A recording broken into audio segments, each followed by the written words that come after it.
Hi friends, ఒక్కసారి video చూడండి. మహారాష్ట్రలో షాకింగ్ ఘటన. భర్తతోనే సమాధి కట్టించి సజీవ సమాధి చేయబోయిన భార్య. మహారాష్ట్రలో వెలుగు చూసిన ఈ దారుణ సంఘటన అందరినీ దిగ్భ్రాంతికి గురిచేసింది. నిందితురాలు షర్మిల తన భర్తను అడ్డు తొలగించుకోవడానికి ఒక వింతైన ప్లాన్ వేసింది. ఇంటి బాల్కనీలో పూలవనం కోసం సిమెంటు దిమ్మే అవసరమని ఇంజనీరు అయిన తన భర్తని ఒప్పించి నిర్మింపజేసింది. దిమ్మె నిర్మాణం పూర్తయిన తర్వాత భర్తకి మత్తుమందు ఇచ్చి అదే బాక్సులో పండబెట్టి ఇసుక కంకర పోసింది.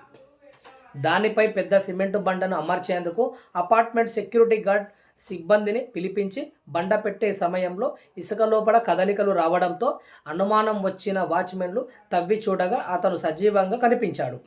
వెంటనే స్థానికుల సహాయంతో అతన్ని కాపాడి ఆసుపత్రికి తరలించారు. అనంతరం పోలీసులు మహిళని అదుపులోకి తీసుకున్నారు. చూడండి ఫ్రెండ్స్, రాను మగవారు పెళ్లి చేసుకోవాలనే ఆలోచన నుంచి ఇంకా భయపడుతూనే ఉన్నారు. ఒకసారి మీరే ఆలోచించండి, రోజు రోజుకి ఈ ఘటనలు పెరుగుతుంటే ఎలా పెళ్లి విన ఆలోచనలు వస్తాయి? దీనిపైన మీ కామెంట్తో చెప్పండి.